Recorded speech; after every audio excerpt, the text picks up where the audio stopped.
What's up? Are we filming? Yeah. Guys, this is the Dust Bowl video.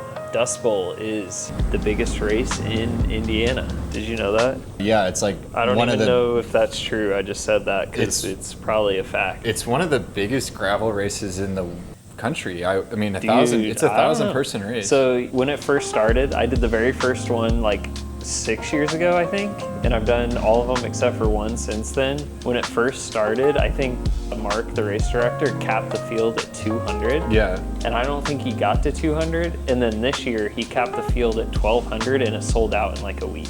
Like, this race has blown up, and for a very good reason. It's the best atmosphere of a small, like, local race that you can have. Like, you show up, everybody's having a good time, there's donuts when you're registering. It's just a vibe of a race, you know what I mean? I kind of want to do it next year, actually. Dude, it's so fun. I think I might do it next year. This year was probably the hardest year that there's ever been, I think, just because of the heat. It's always like miserably hot, but this year was miserably hot and humid, sunny, and there wasn't much wind. You were just baking the whole time. There's this thing that people have been talking about in like Indiana, Illinois, Ohio, like our region, and they're calling it corn sweat, where somehow the humidity from all the cornfields is like making the heat in our area like 10 times worse than what it actually is or something. I don't really understand it. I'll explain it. Let me flip the camera. So what it is it's like a science thing, y'all. So plants evaporate water, right? Yeah. Like they excrete water into the atmosphere, like up there. And so due to the corn fields, they're not like natural plants, like it's planted. Yeah. So it's increasing the humidity in the air artificially. If trees do the same thing, but the difference is that trees are a lot taller. And so whenever you're under trees, it doesn't feel as humid because the humidity is dispersed taller into the air. So corn isn't that tall, so you just end up in like a furnace, effectively, of humidity. That's what it feels like. Yeah, it's not really that safe, especially for like endurance riding. Like, yeah. We just send it, but like it's not good. But there was 3 people that I know that wore those core body sensor things that you put on your heart rate strap and it measures your core temperature. One of them was the guy that won. One of them was Drew Dillman that everybody knows. And one of them was another guy that I'm going to talk about called Farm Watts, who got so hot he quit 80 miles into the race.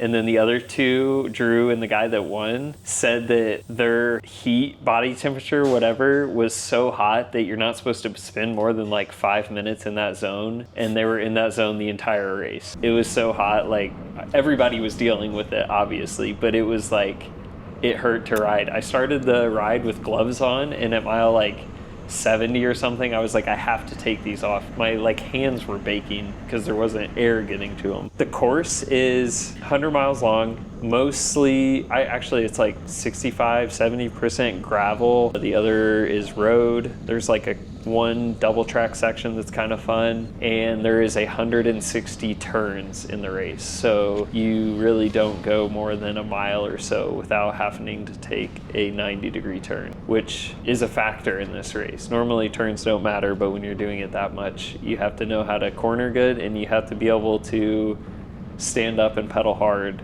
often without getting tired, because you do it a lot. And if you guys want anything from my bike, you know where to go, bicyclestation.com. We have all the stuff like these top tube bags and these tires and some of these wheels and a mog and the saddle, whatever. We do not have these tires. I spent an hour on the phone, y'all. Quick Thunderbird update. We are fairly confident that we will be getting a ginormous 5-figure shipment of Thunderbird tires sometime at the end of August. If you're looking for a big tire that is fast, we are recommending the new G1 RS 55. So if you're like asking us for Thunderbirds, check out those G1 RS Pro 55s. I haven't tried them yet, but we're assuming they're great. So that's probably the best alternative to a Thunderbird right now. Also, we just ordered a bunch of Race Kings. I don't know why they came back in stock, but they came back in stock. And buy stuff. I ran the 2-1 Thunderbirds, which is interesting because everyone else that I was racing around had like 40s and 45s. Which I think is wrong. I thought it was crazy. What did Drew have? Drew ran 40 mil Specialized Pathfinders. What did Kyle have? Kyle had 45 mil Schwalbe G1 RSs. I just think I think you're the only one that had the right tires. I think so too. Derek Dotlich, who got third, had a 45 G1 RS in the front and a 2.1 Thunderbird in the back. I saw that photo and I was actually gonna ask you about that. This is such a sidetrack. I think he did that. He's a big dude and knows he's a big dude, so he wanted to go bigger in the rear just for the extra support, protection, and rolling maybe cornering resistance, traction. Maybe cornering. Yeah. But I think just because there's a decent amount of road and the race ends on road, that they were all thinking smaller tires. There's like 3 hills, which are very important moments in the race, but if you're relatively strong, you shouldn't really have to worry about it. The race isn't going to break apart. Yeah. Why did you run the black one? Is that just what you had? Yeah. That's just what I had. Oh, I thought you had some super races. They're on a different wheel, and I didn't feel like taking them off because I really wanted to run my new 4.5s, and I'm glad I did. You can feel the freaking aerodynamic advantage of these things. These wheels look so much better with the 2.1. They're so fast. The 2.25 like had a lot of tire overhang, but on this, these look perfect. These look perfect. Yeah. Yeah. So this was like literally the perfect wheel and tire setup. Honestly, my fitness on the day wasn't as good as what it like should have been, but that's just where I'm at right now fitness wise, and I think having this tire setup helped me stay with that front group for as long as I did. How many corners did you do where you gapped people with the mountain bike tires? That's like another thing I was thinking about, is like if I was going to do this race, the mountain bike tires would allow you to corner quicker than... I don't think I ever gapped anyone, but in that front group we weren't racing the corners or attacking corners or anything, but I think maybe I had to pedal less, like coming through or out of a corner, because I had a little bit more traction, but that was marginal. So along with the Aero wheels, I also ran these new Ascent Aero bars that they sent me to test, and I freaking love these things. These are 32 mil in the tops, which is extremely narrow. As you can see, like that's pretty freaking narrow, but they're so comfy. I think it's like the design of the bar, the shape. They're super comfy to just hold, and then obviously when you have the opportunity, you can hold like this and get down and low and be extremely aero, which definitely helps. There was one specific time in the race where I legit got dropped from the front group, but it was on a small climb, and on the descent, I barely had to pedal. I just got down super aero and caught back onto the group, no problem, which was sick, because normally I'd be like pedaling really hard to catch back on, but I just got down like that, gave it a little pedal, and caught right back on. I really want to try this bar, but it's only sold in a 32. Yeah, Ascent, you guys should make this in multiple sizes, because a lot of people said the same thing. They love the shape of this bar, but a 32 is too narrow for them, so make it a little wider so everybody can take advantage of this thing. And I'm not asking for a 44, like I would rock a 40 in that. Yeah. Like I think that would be sick. Yeah, they should make like a 36 and a 38 and a 40 or something. I think that would be a perfect size run, or somebody could just copy it. Or that. 48 tooth front chainring. I was going to put on Explorer in the rear, but I just spaced it, so I ran the mountain bike stuff.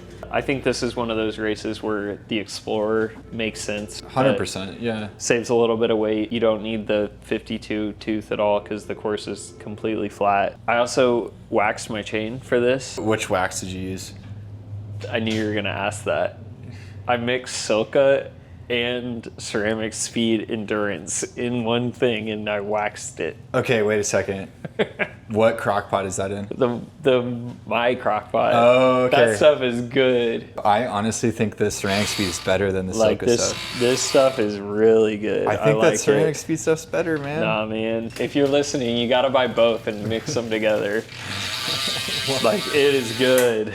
Did it just like last longer, or did it just go faster? Like, what was the better about it? Everything. Dude, it was just the best. Okay. Mostly because I just mixed it. This is like a secret menu item that you just have to buy a lot of wax to try. Y'all don't know about the mixed wax. What was the ratio of mix? Was it 50-50? Some and some. Some and some. Together. You heard it here first. I'll try it. Get into the race. It starts with Mark, the race director, on the microphone saying all the rules and stuff, and that there's going to be a super slow neutral rollout. Did you guys listen to the rules this time? Yeah, actually, we're going to get into some rules. We're going to talk about some rules that were followed and some that were broken, not by me. The neutral rollout is usually all the way until the first turn, but it looks like we only did 1.25 miles of neutral rollout, and somehow in the 1.5 miles of neutral rollout, 3 people got off the front, which I don't even understand how it happened, but Kyle Kalish, our boy, Farm Watts, I don't even know if he has a real name.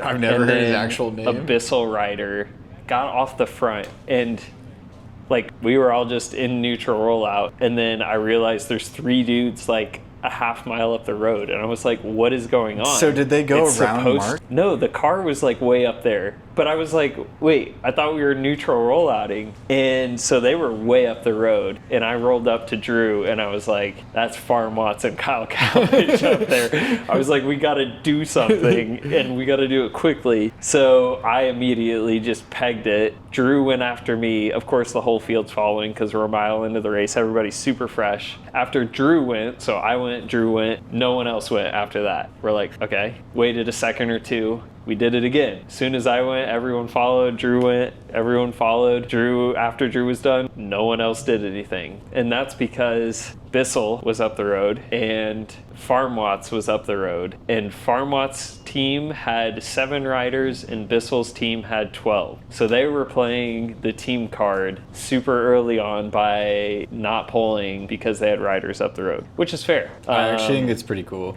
Yeah. It was team tactics in a gravel race. You don't usually have that. It makes me mad that the actual like pro gravel races don't have team tactics. I love that they don't. Gravel racing is supposed to be like every man for themselves type of thing. As a participant, I agree with you. As a spectator, I think it should have team tactics. As a participant, I don't think it should. I like the 2-man team thing. Like, maybe it's teams of 3. They cap the teams. Maybe that could be cool. I don't know. I think the annoying thing with the teams at this race, Bissell is a team. They have like 12 people. That's like a legit thing. The other team is called the Lads. They like recruited 3 dudes for the race, and I was like, come on, don't do that. They just gave them jerseys and are like, ride for us. Did they not ask you, dude? No, dude. Dude, what the heck? Trey's just jealous. I love those guys. They're great. That's I'm not mad at them whatsoever. I'm joking around too, yeah. But if y'all don't know Farm Watts, who was the guy that was off the front with Kyle Kalish and the Bissell guy, is an esports racer. Almost a world champion. National champion, got 3rd place in Worlds, and he legitimately has a 500 plus watt FTP. And if you don't believe me, you can look up his ride. I think it was a race he did the day after Dust Bowl, where he posted a 26-minute power of 501 watts the day after the race, which is insane. The Achilles heel of this guy is that he does all of his training standing up on a turbo trainer. His Achilles heel is that he can't actually ride a bicycle in real life, only on a trainer. Doesn't he like stand up in the race a lot? I don't know. He was off the front. He dropped out at mile 80 because he said he was too hot, but really he probably was doing 500 watts off the front for an hour or so, and then obviously he's going to blow up because no one can hold or sustain that power. When it's hot, you got to monitor your effort a little bit so you don't get too hot and have to quit. Quitting ain't cool. I quit on Saturday. Don't talk shit. Yeah, that is true. I'm just kidding. You're not a national champion though either, coming to a local race. Yeah. You know, well, if you come to a local race, you should finish. He was just domestiquing for... He did domestique. The other guy. Drew and I went really hard for a little while trying to catch. 5 minute, 392, normalized for 5. We spent, for the first 20 minutes when Drew and I were chasing and no one else was, normalized 354, which for me, on a decent day is a lot, but I definitely was not on like super high fitness legs. I buried myself pretty hard pretty early on trying to chase back that group that was off the front, and not too long after this 20 or 30 minutes, the Bissell guy that was off the front got dropped from that group, and then Bissell didn't really chase that hard once they didn't have a guy off front, which I thought is weird because like they played the team tactic when they had the guy off the front, but then we're playing the team tactic of bringing back the break when they didn't have a guy off the front. Sounds like the Lads were much more organized. The Lads they crushed it. Yeah, they had a really cool plan. I'm stoked that they did this. Yeah, Kyle and Farm Watts ended up getting caught at mile 50, right around feet. So they rode 50 miles solo. They rode 50 miles. Wow. Farm Watts got dropped before Kyle. And then it was just Kyle. We caught Farm Watts, and then like 5 or 10 miles later caught Kyle. So Kyle was out there just straight ripping, dude. Kyle was stronger than Farm Watts, Oh, dude. yeah. Yeah, 500 FTP means nothing. To Kalish, dude. Yeah, that's why Kyle's our boy. Caught Kyle right around mile 50, and then you can see, so this is right around mile 50, you can see all these spikes, and a lot of spikes all over the place, all the way to here. And that's just the lads team having 5 guys in our group of 10 riders total. So they were like, they were 50% of the group. They were just sending attacks. We were all in a group. We caught Kyle. It's just a group of 10 guys. We had like 5 of the lads, Kyle Kalish, 2 Bissell guys, Drew, and the other kid that I can't remember his name that weren't on a team. The lads having majority of guys in that group, they were just sending flyers, hoping one of them would get away. Because they'd send a guy, he would stay away for a little bit. When we would catch him, they would send another guy. And obviously, since they had 5 guys in that group, they would either try to get on the front and slow down the group so the guy out front could stay out front, or would just sit on and not do any work if somebody else was pulling. So team tactics played a huge role in the race. I eventually got dropped at mile, let's see, like right, I would assume right here when my power just drops off, which is mile 88.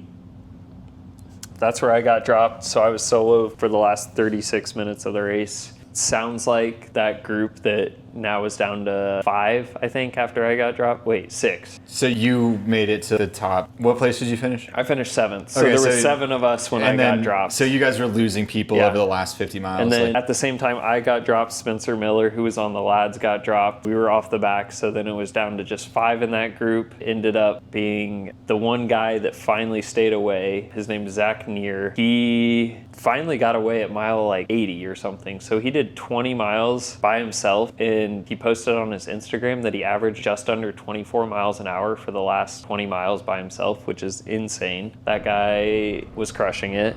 And then the Bissell guy who was in the group when I got dropped apparently sat on the rest of the race and then attacked like right towards the end. He ended up 2nd, and then Derek Dotlich, also on the lads, was allowed to sit in because he had a guy off the front, got 3rd, and then Kyle Kalish and Drew were pulling really hard trying to catch that guy, so they finished 4th and 5th at the end. Damn, dude. Because when that Bissell guy attacked, they like couldn't respond because he was just sitting on. I feel like if Kyle and waited Drew, until 50 miles to go, maybe they could have, I don't know. Kyle and Drew went all in to catch the guy off the front because they wanted to race for first, where Bissell, obviously from the second their guy that was off the front got dropped, they were racing for 2nd. Like they didn't care that there was people off the road, and that's what it seemed like they were doing the whole day. Do you even think Bissell was like intentionally? It doesn't sound like they were that serious about the team thing. It more sounds like a loose alliance than like. No, they were racing as a team. They were racing as a team. Okay, Yeah. honestly, it reminds me of like what me and you would do, like in a race. They were racing as a team for sure. Okay. Like not one of their dudes would pull when that guy was off the front. They were definitely playing the team card, which is what you do when you have 12 guys in a race. How many of the guys were in the top pack? Just 2 of them? Yeah.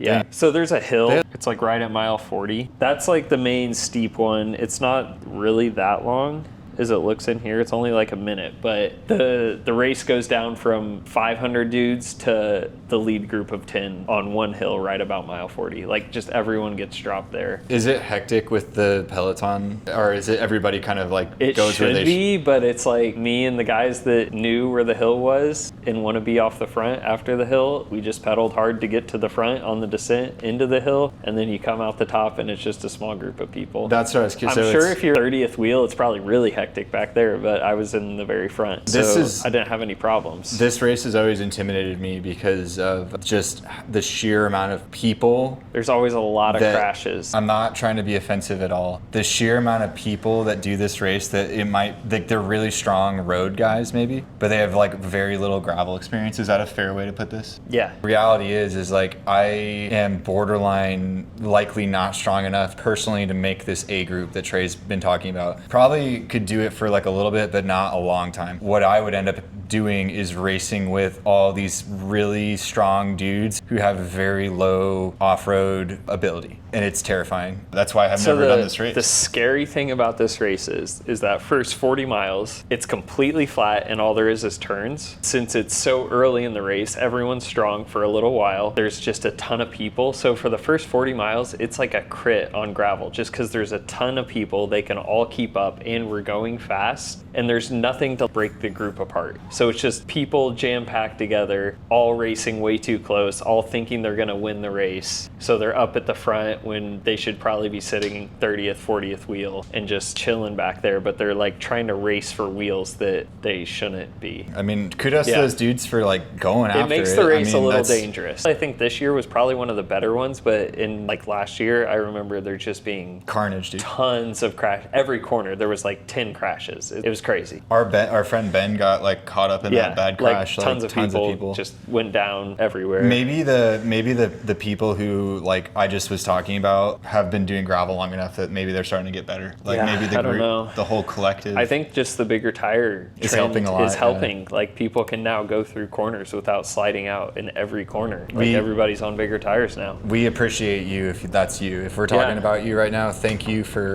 getting better and not being as scary. And getting bigger tires. Yeah, that's the main reason I like kind of like stopped doing gravel. Yeah. In conclusion, I'd say I had a pretty good race. Finished 7th place. After my like 3-week hiatus of being sick and not having a good ride, that was finally a good ride. Wasn't as good as like what it could have been, but it was good enough. I wish I wouldn't have gotten dropped 10 miles from the finish, but it happened. And if I was stronger, I wouldn't have, you know? Dang, dude. I know, it sucks. Dang. And then I wanted to talk about the rules. This is just funny because of the Michigan drama that happened. Okay. Like someone got upset that we broke the rules. I would argue a lot of people were upset. Not a lot. There was like 3. No, in the comment section. There still wasn't that many. It was just like the same dude over and over again. In this race, there's this rule. It's in the rule book. You know, it says, when you come through aid stations, you have to put a foot down to take your aid. So you roll in, you have to unclip, and you have to touch the ground to take your aid. Even in the lead group of 10 guys, they were rolling through, grabbing their musette bags, stuffing all their stuff in, then would drop the musette bag. They cheated. Guess what I did, dude? Did you put your foot down?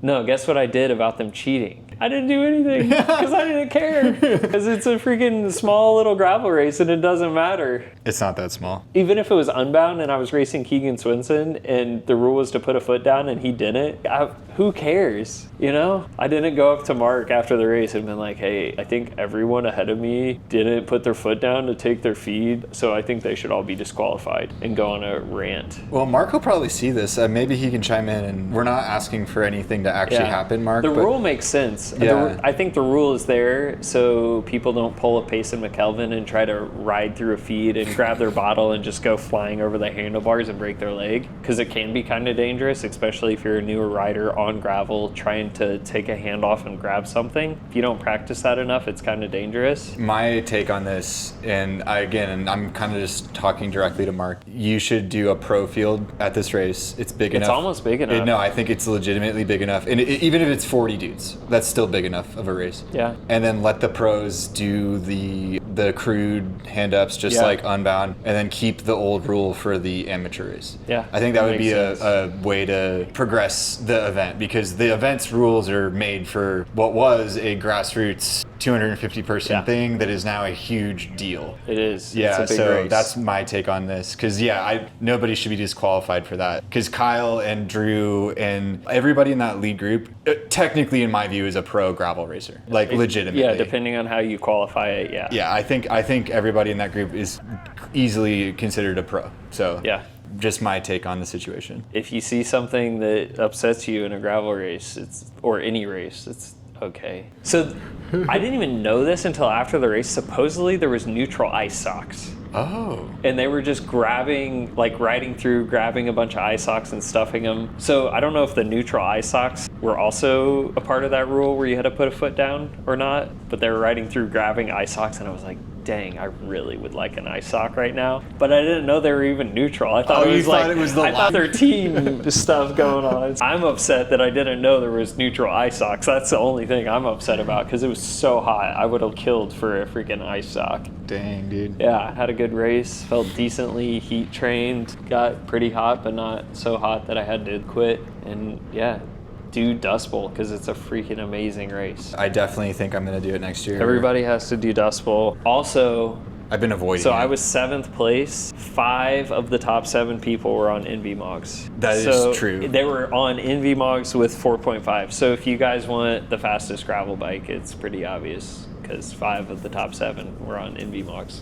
The race was won on a 2018 Diverge. It was.